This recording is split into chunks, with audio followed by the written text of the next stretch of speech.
guys, it's Casey from Canna. Today I'm going to walk you through how to make our infused gumbo that we're going to be making for our class tonight.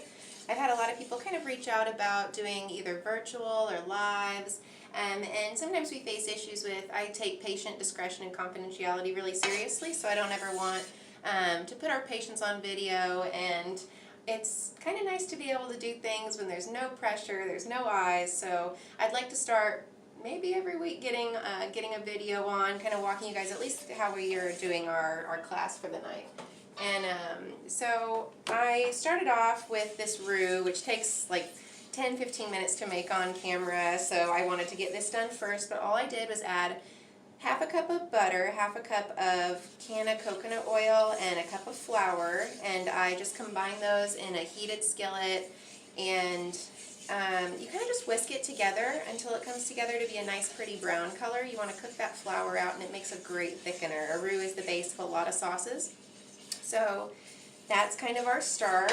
I'm going to go ahead and just get started on sauteing our veggies. So this gumbo is going to have shrimp and smoked beef sausage and pulled chicken thighs. So we are going to have quite a little combo. There's a lot of different kinds of gumbos and roux that you can make. So this is just one that we kind of threw together. I really love all of these ingredients. So we are going to hit this about 300 degrees on our skillet there.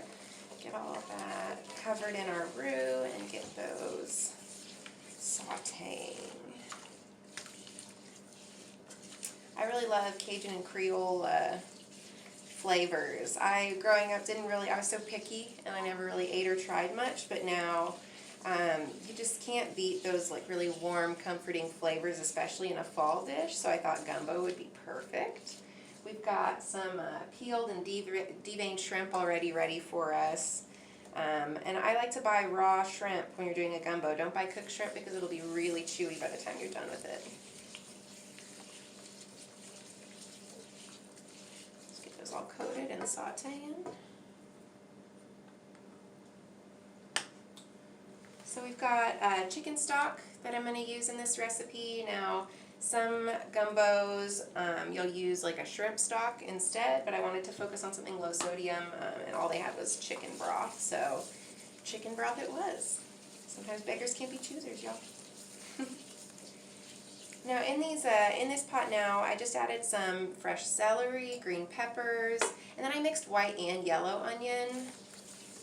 So we've got a nice little blend here. All we're really trying to do is soften up our veggies a little bit. You need that perfect crunch in a veggie, in a stew or a soup, because they get mushy really fast. I think that's why growing up I didn't eat as many soups and stews. It's always been a texture thing for me. And visually, I really have to get my daughter to try a lot of things by just saying, you know, try one bite and I'll leave you alone. Because once kids get past that first bite, you know, it's aesthetics for a lot of us, even as adults. I think that's why food in our culture is a big issue, because we love it fried and neutral colored. And really making sure I try to get at least 3 colors on our plates, especially for my daughter. I don't want her to deal with a lot of the health issues that I dealt with growing up. So making sure that we're getting these beautiful fresh veggies, taking advantage of farmers markets when they're around, and learning to grow your own veggies. You know, I preach about growing your own cannabis, but being self-sufficient for your own vegetables as well is really important. I'm going to add some of this minced garlic in here, get these beautiful smells rolling.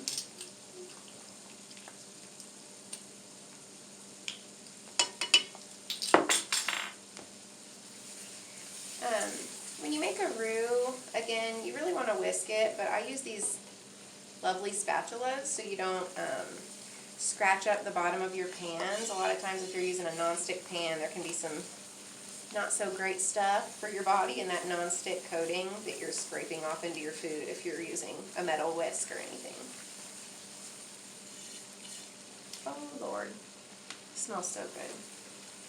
Kind of smells like a garlic butter, and that green pepper is really coming out. Yum. So I'm going to go ahead and add a little bit of the Slap Ya Mama now. I got Slap Ya Mama Cajun seasoning. We'll do some Italian seasoning, and we're going to add in a couple of bay leaves. make sure at the end of your infusion, take the bay leaves out. They are, just leave them whole. Don't chop them up before you put them in here. Leave them whole and pluck them out before you're done, because it is bitter. It's not a good taste. But in a stew, it's just the flavor that comes from a bay leaf is incredible.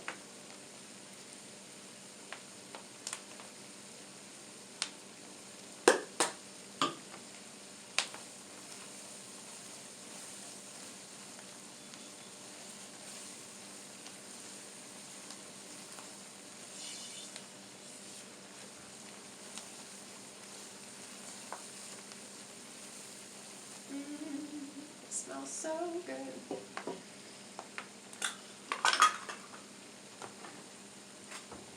I got a visit today from Clay Stallings from Evolution and Chris Smith. That was delightful seeing you both.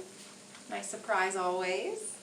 Come pick up your Evolution magazines at Canna Baloo's Monday through Friday. And we're going back to Saturdays, 10 to 2. I know we've had a lot of people asking about expanding our store hours to the weekends. So we used to be Monday through Sunday, but when quarantine hit, we kind of cut a lot of our hours back just to reevaluate our store needs and cleanups on the weekends. But yeah, we've had a lot of interest. I would love to start doing a Saturday brunch class maybe in the future, so we can get more people in, get more people excited about our brunches. I think that our brunch classes, we're going to switch over to doing more of like a back to basics class. So each brunch class I'll do like either a sugar demo or how to make your oils, something that's really like not just getting together cooking. And Monday nights are fun. I do love my cooking class with our dab bar, and we really do have like a little canna fam. But to make sure that we are still getting that information and education out, that's kind of half of our battle here, and making sure that patients have the availability to learn, you know, how to make your sugars for whatever you want, your coffees, your teas, and then how to also do salves and different essential oils, and how those things can really improve your life. And cannabis is just one step in the right direction in natural health. So, okay, now we're going to add our stock in a little at a time. And all those little brown bits on the bottom of the pan will start to come up when you add your stock. And give this a stir.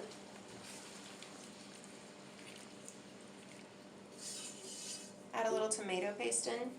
I'd say I usually use about 3/4 of the 12-ounce can, so 9 ounces of tomato paste. Again, it'll thicken it up, so I add a little extra broth.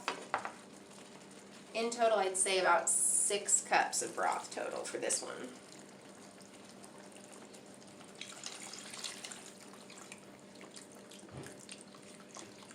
Just break down that tomato paste and kind of whisk it in as you go.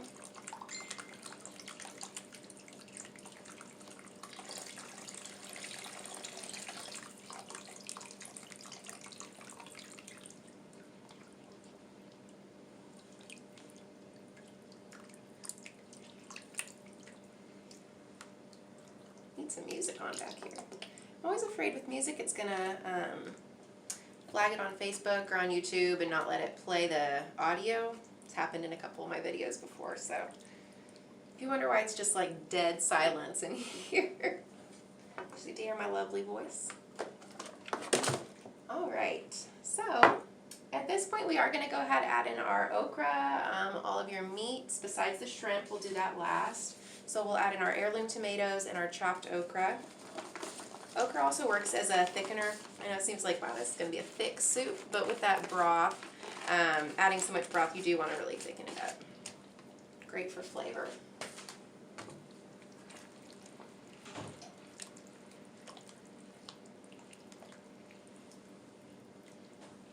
So if you missed it too, the infusion part of this, we added 1/2 cup of canna coconut oil there at the very beginning when we were making our roux. So the actual base of this soup is the infusion.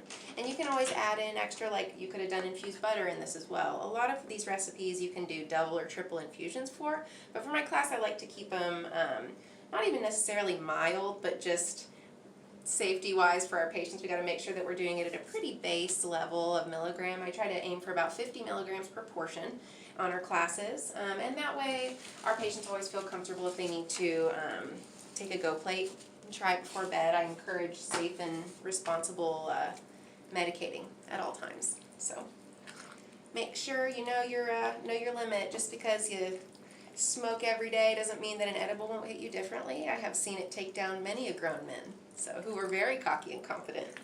But a bad medical experience can ruin your medical experiences for the future. So we want to make sure that all of our patients are being responsible, getting what they need out of it. All right, so now that we've got all this meat in, we are going to cover it, let it boil for, I'd say, I almost forgot the lovely green onion. And I'm going to add this chopped parsley in whenever we add our raw shrimp in. And that way it's not wilting it down too much and we still get a really pretty pop of green there at the end. But green onion going in.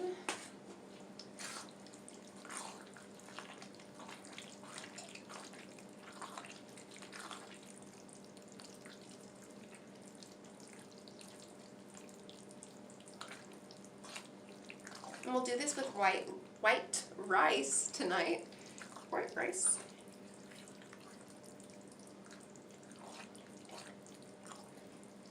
Now let's see. Add a few seasonings in. A little more of that Cajun.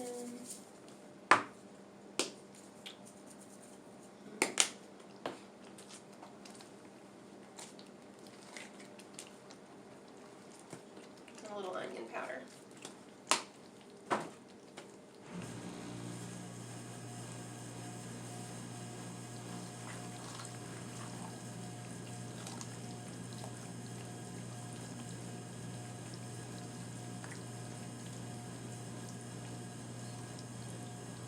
Before you cover this, just kind of let it boil for a minute. Make sure that okra isn't slimy or anything. Again, texture. Texture is everything in a good meal.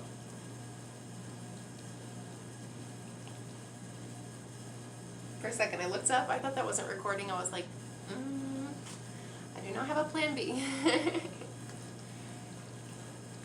Alright. We're going to lower the heat to, I'd say about 250. Let that simmer for a minute.